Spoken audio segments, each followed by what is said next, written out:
Hi friends, welcome to Sai smart vision channel.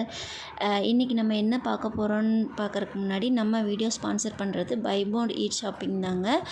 உங்கள் எல்லாருக்குமே தெரியும் பை மோட் இ ஷாப்பிங்னா என்னென்னா நம்ம வீட்டுக்கு தேவையான எல்லா பொருட்களையுமே நம்ம வீட்டில் இருந்த இடத்துலையே வாங்கிக்கலாங்க. நம்ம பை மோட் இ ஷாப்பிங் மூலமாக நம்ம பை மோட்டோட இ ஷாப்பிங் லிங்க் வந்து நம்ம டிஸ்கிரிப்ஷனில் கொடுத்துருக்கேன். நீங்கள் அதில் போய் ட்ரை பண்ணி பாருங்கள்.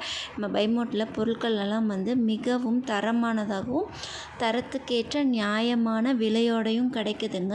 ஸோ நீங்களும் நம்ம லிங்க்கை யூஸ் பண்ணி பர்ச்சேஸ் பண்ணி பாருங்கள். சரிங்க, வாங்க இன்றைக்கி வீடியோ பார்க்கலாம்.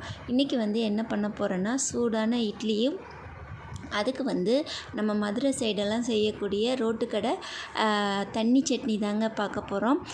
ரொம்ப ரொம்ப சூப்பராக இருக்குங்க. நம்ம இந்த மாதிரி பண்ணும்போது பார்த்திங்கன்னா நம்ம இட்லிக்கு 4 இட்லி 4 வகை சட்னிலாம் தேவையில்லைங்க. 40 இட்லி சாப்பிட்டாலும் இந்த ஒரே ஒரு மதுரை தண்ணி சட்னி ட்ரை பண்ணி பாருங்கள், சூப்பராக இருக்கும். அதுக்கு தேவையான பொருள்னால் ஒரு 10 சின்ன வெங்காயம், ஒரு வரமிளகா, ஒரு பச்சை மிளகா, கொஞ்சோண்டு இஞ்சி, ஒரு 4 பல் பூண்டுங்க. இவ்வளோ தான். இது வந்து 2 பேர் சாப்பிட்றதுக்கு 3 பேர் சாப்பிட்றக்கே தாராளமாக பற்றும். இப்போ வந்து நம்ம வடைச்சட்டியில் எண்ணெய் ஊற்றி காஞ்ச பின்னாடி நம்ம கட் பண்ணி வச்சுருக்கிற சின்ன வெங்காயத்தையும் மிளகாய், இஞ்சி, பூண்டு எல்லாத்தையுமே போட்டு நல்லா ஃப்ரை பண்ணி எடுத்துக்கலாங்க. இந்த சட்னிக்கு வந்து நம்ம தேங்காய் சேர்க்க வேண்டியது கிடையாது. ஒரு சிலர் தேங்காய் ஆட் பண்ணுறாங்க. ஆக்சுவலாக தண்ணி சட்னினா என்னென்னா தேங்காய் ஆட் பண்ணாமல் செய்கிறது தான் தண்ணி சட்னி. இப்போ நல்லா வதங்கிருச்சு. வதங்கின பின்னாடி நம்ம மிக்ஸி ஜாரில் போட்டுக்கலாம்.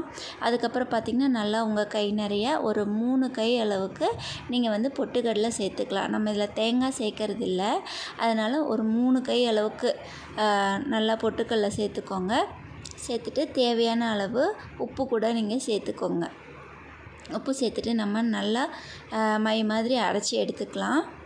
பாருங்கள், இப்போ சட்னி அரைச்சி எடுத்தாச்சு. நம்ம தேங்காய் சேர்க்காமே எவ்வளோ கெட்டியாக வந்திருக்குன்னு பாருங்கள்.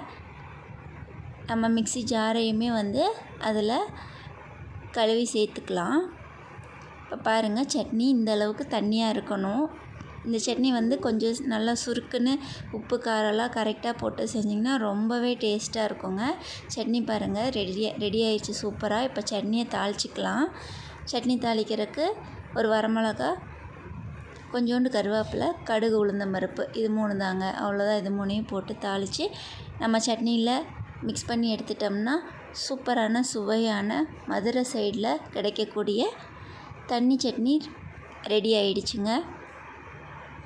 அவ்வளோதாங்க. நம்ம தாளித்ததை சட்னியில் ஆட் பண்ணியாச்சு.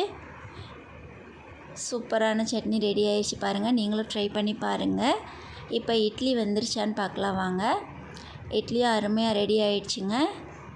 சூப்பராக இட்லியும் வெந்துருச்சு. நம்ம இட்லி எடுத்துக்கலாம். பாருங்கள், நல்லா ஆவி பறக்க சூடாக இருக்குது இட்லி. இப்போ நான் வந்து எங்கள் குட்டி பாப்பா கொடுக்க போகிறேன். எப்படி இருக்குதுன்னு சொல்கிறாங்கன்னு பார்க்கலாம். இந்த சட்னி வந்து லைட்டாலாம் தொட்டெல்லாம் சாப்பிடக்கூடாதுங்க. நல்லா இட்லி மேலே ஊற்றி பிசைஞ்சு சாப்பிட்ணும். ரொம்ப ரொம்ப டேஸ்ட்டாக இருக்குங்க. பாருங்கள், பாப்பாட்ட கேட்டேன் எப்படி இருக்குன்னு. சூப்பராக இருக்குன்னு சொல்லிட்டாங்க. ஓகே, நீங்களும் இந்த இட்லியும் மதுரை தண்ணி சட்னியும் ட்ரை பண்ணி பாருங்கள் ஃப்ரெண்ட்ஸ். இந்த வீடியோ பார்த்ததுக்கு ரொம்ப நன்றி அண்ட் தேங்க்யூ ஸோ மச்.